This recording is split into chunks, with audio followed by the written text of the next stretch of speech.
மக்கள் தலையில மாதம் 5400 கோடிக்கு இவர்கள் மின் உற்பத்தியை பெருக்காமல் தனியாரிடம் வாங்குகிற மின்சாரத்திற்கு அதையெல்லாம் சரி செய்வதற்கு மக்கள் தலையில வரியாக மின்கட்டண உயர்வாக தலையில சுமத்துறாங்க. இது அரசாங்கம் திட்டமிட்டு செய்வதாகத்தான் மக்கள் பேசுகிறார்கள். மத்திய அரசு தான் இதுக்கு காரணம், மத்திய அரசு சொல்லி தான் நாங்க இதை செய்யறோம்ன்றாங்க. இல்ல, மத்திய அரசு இது போல நலிவுற்று இருக்கிற மின் வாரியத்தை எல்லாம் RDSS ஸ்கீம் மூலம் அதுக்கு மானியங்கள் கொடுத்து அதெல்லாம் அந்த நலிவுற்ற நிலைமையிலிருந்து சரி செய்வதற்காக பல ஸ்கீம்ஸ் சொல்லியிருக்காங்க. அதெல்லாம் செய்யறதை விட்டுட்டு இவர்கள் மத்திய அரசு RDSS ஸ்கீம்ல நாங்க சேர்றதுக்காக மின் கட்டணத்தை உயர்த்திருக்கோம் போய் சொல்றாங்க. இன்றைக்கு அரசாங்கம் என்ன சொன்னாங்க, ஸ்மார்ட் மீட்டர் பேஸ் பண்றோம்னாங்க.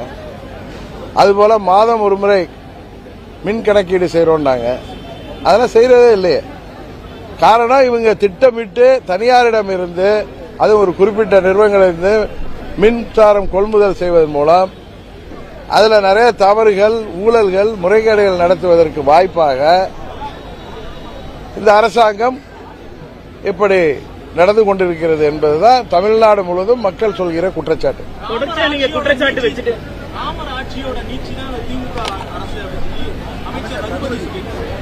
ரகுபதி தப்பா சொல்றாரு. இது ராவணனுடைய ஆட்சி நடக்குது தமிழ்நாட்டில். என்ன நினைக்கிறீங்க? ராவணனுடைய ஆட்சி நடக்குது.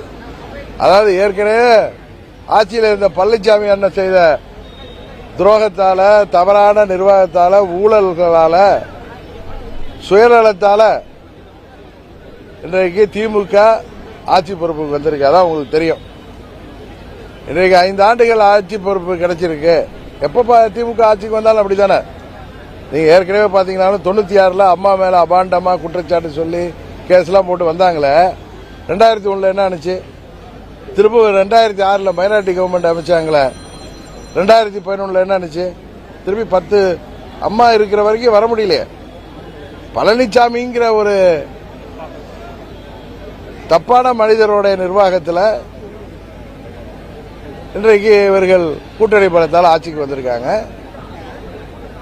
இது ராவணன் ஆட்சின்னு தான் மக்கள் பேசுறாங்க. எப்படி ராமர் ஆட்சிக்கு வீழ்ச்சி? இது தமிழ்நாட்டில் ஒரு நல்ல ஆட்சியில் வரணும். இது மக்கள் விரோத போதை புழக்கம் உள்ள கூலிப்படைகள் பெருகி இருக்கிற ஆட்சியால இருக்கு. ஆண்டு ஒன்றுக்கு 10 லட்சம் பேருக்கு வேலை வாய்ப்பை உருவாக்கி தரேன்னாரு ஸ்டாலின். அதுதான் இப்படி உருவாக்கி தர்றாரு போல இருக்கு.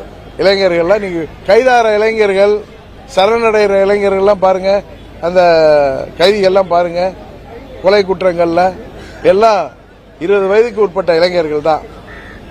பெரும்பாலும் இன்னைக்கு போதை மருந்து கலாச்சாரம் தமிழ்நாடு முழுவதும் பரவுவதற்கு யார் காரணம்? இங்க போதை வியாபாரத்திற்கு எல்லா பின்னணியிலையும் ஆளுங்கட்சி நிர்வாகிகள் இருக்கிறது, அவர்களுடைய பாதுகாப்புல நடக்குதுங்கிறது தான் ஊரறிஞ்ச ரகசியமாச்சு. அதனால இது எப்படி இந்த ஆட்சி ராவணன் ஆட்சின்னு தான் நம்ம சொல்ல முடியும். தேனியில மாவட்ட செயலாளர்கள் நிலக்கரி ஊழல் நடைபெற்றதாக சொல்றாங்க. அதுல பல லட்சம் கோடி மின்சாரத்துக்கு இழப்பு ஏற்பட்டது.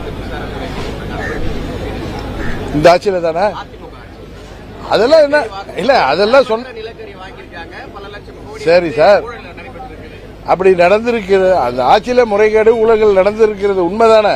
பழனிசாமி ஆட்சியில அப்படி இருந்திருந்தா இவங்க வழக்கு தொடக்க வேண்டியதானே. சும்மா மிரட்டிக்கிட்டு அவங்கள கையில வச்சுக்கிட்டு இந்த ஆட்சி நடக்குது.